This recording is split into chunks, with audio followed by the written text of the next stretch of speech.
দর্শক, ঢাকা বিশ্ববিদ্যালয়ের যে কেন্দ্রীয় ছাত্র সংসদ নির্বাচন, এই ছাত্র সংসদ নির্বাচনে আমরা এখন রয়েছি যে টিএসসি কেন্দ্রটিকে আসলে নারী শিক্ষার্থীদের জন্য কেন্দ্র। এই কেন্দ্রে কিন্তু একটি ব্যালট পাওয়া গিয়েছে, অর্থাৎ যে ব্যালট তাদেরকে সরবরাহ করা হয়েছে সেই ব্যালট কিন্তু আসলে যে নির্বাচনের পক্ষ থেকে দেওয়া হয়েছে সেই ব্যালটে কিন্তু একজন ভিপি প্রার্থী এবং জিএস প্রার্থী সেখানে কিন্তু যে পূরণ করা অবস্থায় পাওয়া গিয়েছে এবং তিনি সেই নারী শিক্ষার্থী শিক্ষকদের বা দায়িত্বরত কর্মকর্তাদের জানিয়েছেন।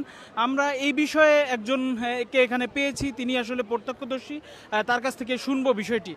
আপু, একটু বলবেন কি বিষয় হয়েছিল ওখানে? বিষয়টি হলো যে আমাদের ওখানে 13টা টেবিল আছে, একটা টেবিল থেকে অভিযোগটি পাওয়া গেছে এবং ওনারা কিছুক্ষণ আগে মানে মূলত একটা ব্যালট পেপার দেওয়া হয়েছে, যে ব্যালট পেপারে আপনার বিপি পদ এবং মানে সাধারণ সম্পাদক পদের ইয়াটা ফিল আপ করা ছিল। আর কে ছিল ফিল আপ করা? সাদিক কায়েম ভাই বা ফরহাদ ভাই। তো এটা হওয়ার পর যখন এটা নিয়ে কথা বলা হলো তখন ওরা মানে প্রথমে তো স্বীকার করতে চাচ্ছিল না, পরবর্তী কিছুক্ষণ আগে যখন চিফ রিটার্নিং অফিসার আসলো তখন উনি অস্বীকার করার চেষ্টা করতে বলছে আমি হয়তো ভিতরে গিয়ে ফিল আপ করতেও পারে। কিন্তু কিছুক্ষণ আগে যখন মানে ওনাকে জিজ্ঞেস করা হলো যে আপনাদের এটা মানে ওর কাছে তো কলম ছিল না, প্রার্থীর কাছে তো কলম ছিল না, আপনি কিভাবে আসলে একটা প্রার্থীকে দোষ দিচ্ছেন, মানে সরি ভোটারকে কিভাবে দোষ দিচ্ছেন যে আমাদের তো কোনো কলম নিয়ে যাওয়ার কোনো সুবিধা নাই, আমরা তো কোনো কাগজও নিয়ে যেতে পারছি না, শুধুমাত্র আইডি কার্ড। তো এই ক্ষেত্রে আপনি যে মানে তো আপনারা কিভাবে মানে ফিল আপ করা কিভাবে থাকলো আর কি।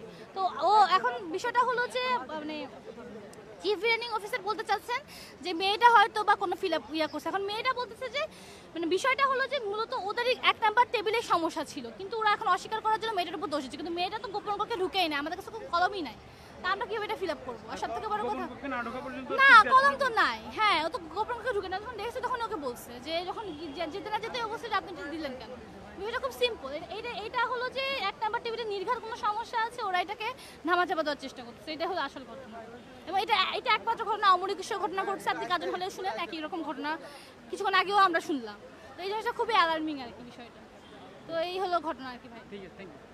দর্শক, আপনারা শুনছিলেন এখানে একজন নারী শিক্ষার্থী, তিনি কিন্তু অভিযোগ করেছেন যে যে ব্যালট তাকে সরবরাহ করা হয়েছে সেই ব্যালটে কিন্তু আসলে সাদিক কায়েম এবং ফরহাদ হোসেন অর্থাৎ শিবির সমর্থিত প্যানেলের যারা প্রার্থী তাদের হচ্ছে যে ব্যালট সেই ব্যালটে আগেই তাদের ঘর পূরণ করা ছিল।